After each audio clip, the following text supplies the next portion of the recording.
It's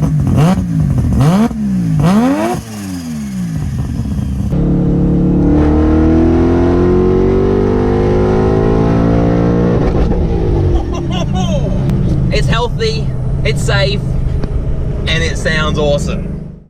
Welcome back to 0 to 60, and I'm finally back in the M5. There's been a couple of comments come through semi-recently asking about what's happened to it and if it's okay, if it's still around, if it still works. Well, I'm happy to announce that yes, it does. And the leaning out issue, if you remember, that's what the most recent problem I've had with this thing is. As soon as you try and get on the loud pedal, put the car under a lot of load and go high up into the rev range, it would start to lean out, which is not good and definitely not what I wanted for an S62, because I won't be able to buy a new one if something bad happens. We sorted it out. Thank you very much to Matt from Gresham Performance down in Brisbane. He saw what it was doing in the videos and said that it's not, which he was right, it wasn't always leaning out by the same amount at the same RPM. So he said it's almost like it's changing and adapting, but it's not doing it the right way, obviously. He said get BMW Logger, which you can get a free version, which will let you reset adaptations. So I did that, reset the adaptations, and did a test pull, and it was absolutely fine. I will do a test pull now, actually, so you can see what it's like, because I missed it. Okay, here goes. Man, this thing sounds so good.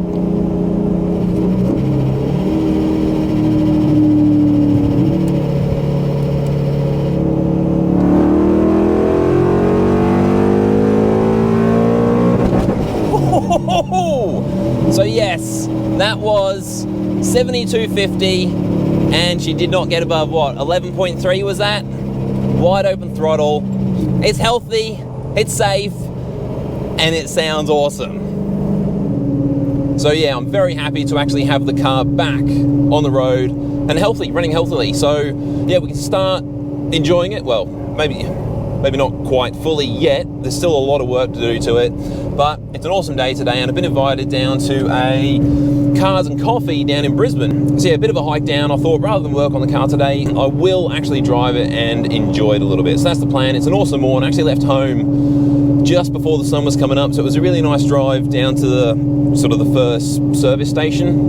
We copped a lot of rain sort of last week or the week before, and this was sitting outside and unfortunately fell victim to the infamous vapor barrier issue that a lot of, well, not even just E39s, just a lot of BMWs. So unfortunately the rear carpet is a little bit wet, so I need to pull, well, I might just be able to stick it in the sun, it might dry out, but I might have to strip the bloody interior and pull the carpet out, because the foam on the back of these carpets are very, very thick, and obviously that's where all the water's going to be pulled up. But look, that's a minor issue. I've got some new butyl coming, so I'll be able to redo the vapor barriers and hopefully get that sorted. And yeah, so for now, hopefully we're just going to have a good day, enjoy this Cars and Coffee, have a look at what other cars are going to be there. Can't remember if I mentioned it before, but Andrew's going to take his car, and also Adrian is taking his 626, which is just off its head. So there should be a few cool cars there today. It should be a pretty good morning.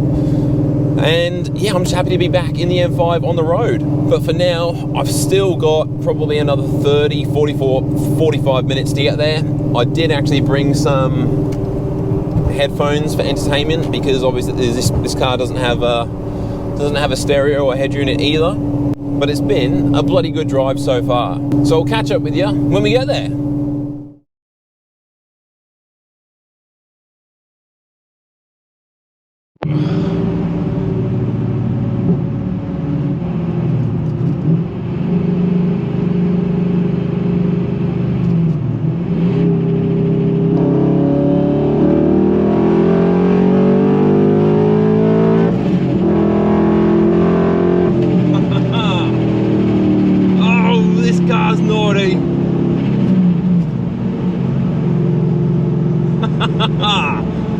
Woo!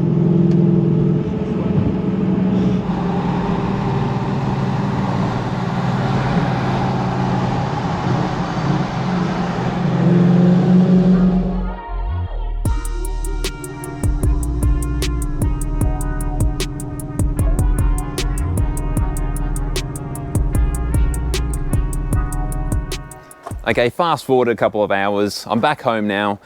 The meat was actually pretty good, but it turns out it was a JDM/rotary meet. So the M5 and when Andrew got there, they were literally the only two European cars there. So it was something a little different for us, but it was interesting and good nonetheless. It's funny, as the JDM market has changed, I guess, in recent years, the cars there now all of a sudden are just worth a fortune. The Skyline, the GDRs, there was 3 Mitsubishi Evo Tommy Mäkinen editions that were all in, I would say, mint condition.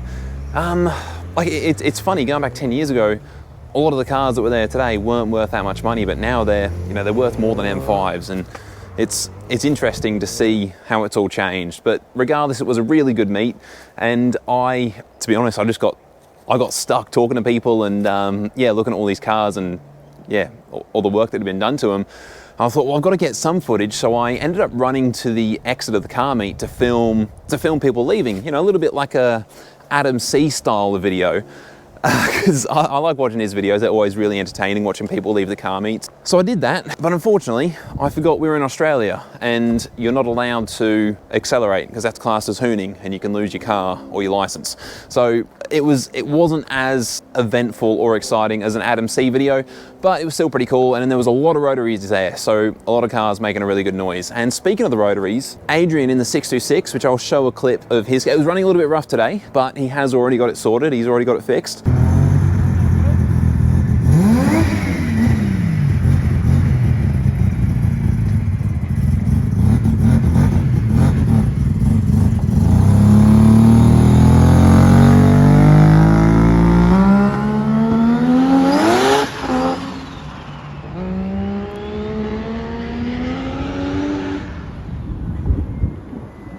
He is going to book in to go to test and tune at Ipswich, which is the drag strip, in a couple of weeks' time. So we're thinking of going down and taking the RX-8 because it's not registered, but for the drag strip, you don't actually need rego. So we'll go down with the Rotor Boys, and although it'll be incredibly slow, it should be interesting and pretty fun to see what a stock RX-8 manual can do on the quarter mile. So really, it's just a nice and short video today. I basically just wanted to show you guys that the car, the M5, is nice and healthy and it is working. We had so many comments to try different things to stop out the leaning out issue up the top, and to be honest, I went through pretty much all of them, but nothing made a difference until Gresham said to change the to reset adaptation. So really, it was a bit of a weird one, strange nonetheless, but it is fixed now and we're good to go. So one of the first things I've got to get sorted, well, there's 2 sort of pretty high on my priority on my to-do lists for this car. First thing, now that it's working okay and you can actually accelerate hard, I need to sort the diff bushes. I want to put a Jed's Unicorn front diff bush in, and sorry, Unicorn Egg he calls them, and also reinforce the subframe because Billy down in Melbourne, he has got me worried. He's saying that being a forced induction car, if you're driving it hard, you're going to rip that subframe out. You're going to rip the diff mount off of the subframe. And again, these subframes are getting very hard to find and to replace, so I need to get that reinforced. But secondly, I've already bought a multi-gauge to go inside the car so I can delete the 3 gauges going across the dashboard. And it's a pretty unique, so that's it there, which, I mean, it looks cool when it's all powered up. Sorry, 4 gauges, because I've got the wideband in there as well.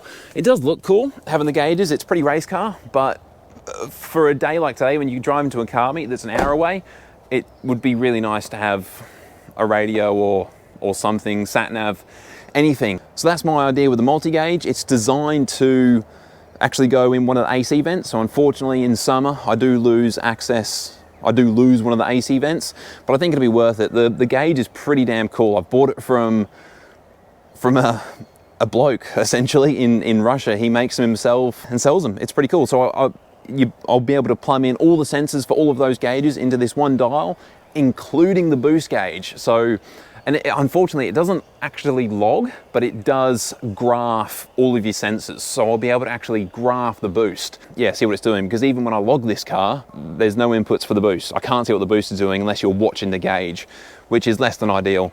But it doesn't really matter. We'll get there. I'm excited to get stuck back into this car and get it finished.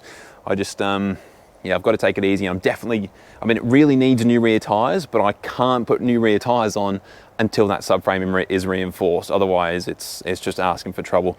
So a lot of work to come on the M5. If you are interested, make sure you're subscribed, and yeah, we'll start pulling this thing down and fixing her up. As always, thank you very much for watching. We'll see you in the next one.